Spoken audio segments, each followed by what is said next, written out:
Assalamualaikum warahmatullahi wabarakatuh. Alhamdulillahirabbil alamin. Assalatu wassalam asrofil anbiya'i mursalin wa ala alihi washabihi ajmain. Amma ba'du. Pertama-tama marilah kita panjatkan puji syukur kehadirat Allah Subhanahu wa taala karena sampai hari ini, sampai detik ini kita dapat melaksanakan ibadah puasa, dapat melaksanakan kegiatan pesantren online ini dengan keadaan sehat walafiat tanpa kekurangan suatu apapun. Amin. Salawat serta salam kita panjatkan kepada Nabi besar Muhammad SAW yang kita nantikan syafaatnya di yaumul qiyamah. Amin ya rabbal alamin. Baiklah, sebelum kita memulai pembelajaran hari ini, saya mengharapkan kepada anak-anakku SMK Mandiri untuk dapat melihat video ini sampai akhir, karena di akhir video ini akan ada pertanyaan yang wajib kalian jawab dan kalian tulis di buku pesantren kitab online yang kalian terima.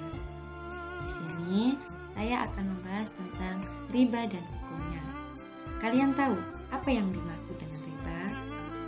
Nah, riba yaitu melebihkan jumlah pinjaman pada saat pengembalian dengan persentase tertentu dari pinjaman pokok yang dibebankan kepada peminjam. Dari segi bahasa, riba yaitu ziyadah, yaitu tambahan. Jadi bisa diartikan riba itu tumbuh dan besar. Intinya, riba yaitu pengambilan kelebihan dari harta pokok maupun modal. Itulah yang dimaksud dengan riba. Bagaimana hukum riba? Diperbolehkan tidak di ajaran kita?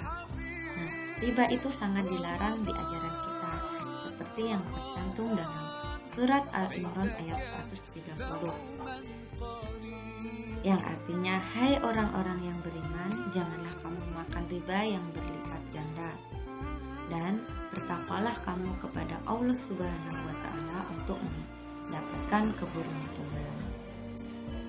Nah, sesungguhnya riba itu tidak bisa membuat kita atau harta kita menjadi berkembang. Tapi sebaliknya, harta riba itu sangat dilarang dan harta kita juga tidak akan berkembang.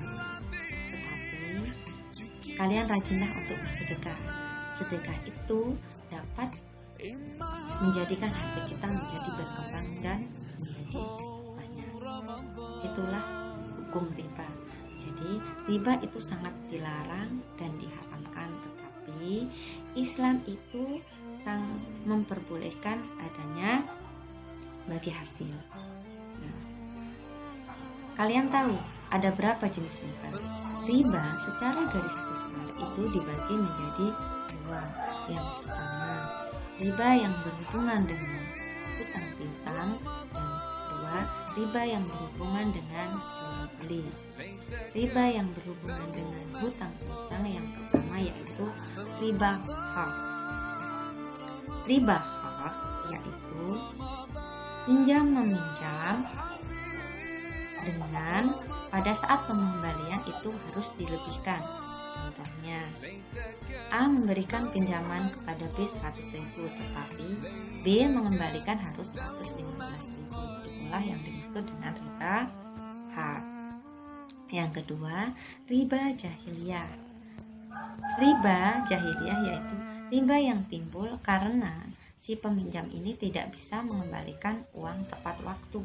Contohnya, A memberikan pinjaman kepada B selama sebulan harus dikembalikan, tetapi selama sebulan si B itu tidak bisa mengembalikan.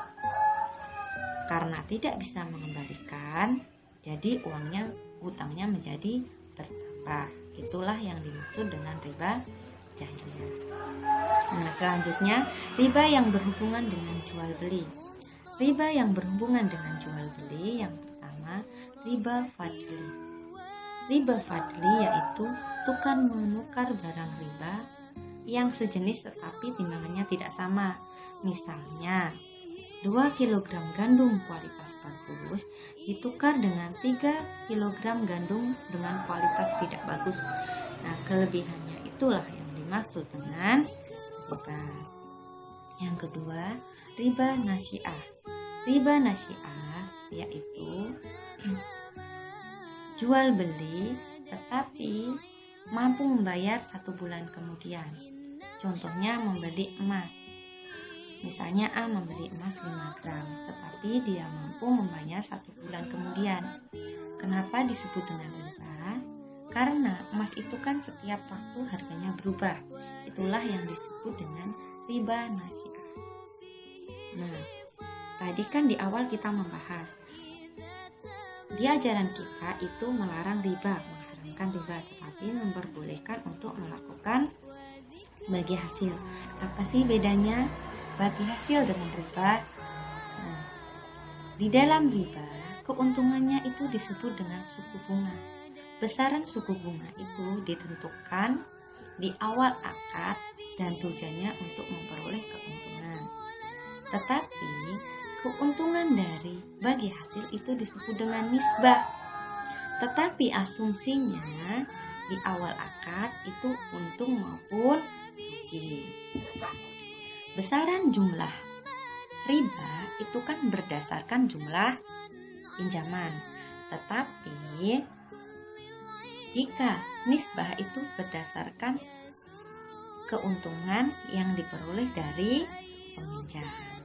Nah, waktu pemberian keuntungan jika riba itu berdasarkan ketentuan pada awal akad tanpa memandang peminjam itu untung maupun rugi. Tetapi jika nisbah itu berdasarkan keuntungan yang diperoleh dari si peminjam. Jika peminjamnya itu rugi, ya ditanggung sama-sama. Itulah bedanya antara riba dengan nisbah.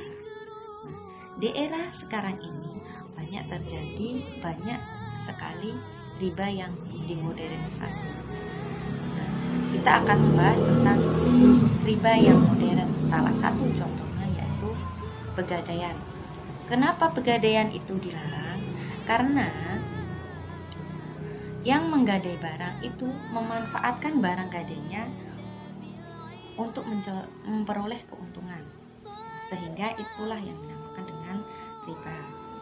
Nah, yang kedua contohnya yaitu kartu kredit. Kartu kredit yaitu jika kita menggunakan kartu kredit, kita akan diberikan pinjaman. Nah, setelah sebulan kita kan harus membayarnya. Tetapi jika sebulan kita tidak mampu membayarnya, itu diberikan denda. Nah, denda itulah yang dinamakan dengan riba.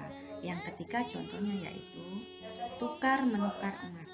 Contohnya emas lama ditukar dengan emas baru.